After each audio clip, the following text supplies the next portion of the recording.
السلام علیکم ورحمۃ اللہ وبرکاتہ۔ ابو ہریرہ رضی اللہ تعالیٰ عنہ نے حضور اکرم صلی اللہ علیہ وآلہ وسلم سے نقل کیا ہے کہ میری امت کو رمضان شریف کے بارے میں 5 چیزیں خصوصی طور پر دی گئی ہیں جو پہلی امتوں کو نہیں ملی ہیں۔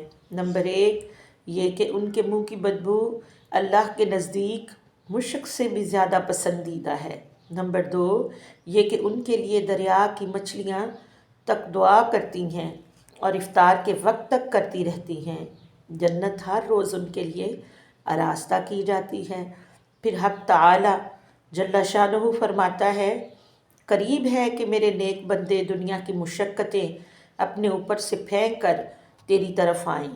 نمبر 4 پہ اس میں سرکش شیاطین قید کر دیے جاتے ہیں کہ وہ رمضان میں ان کی برائیوں کی طرف نہیں پہنچ سکتے جن کی طرف غیر رمضان میں پہنچ سکتے ہیں۔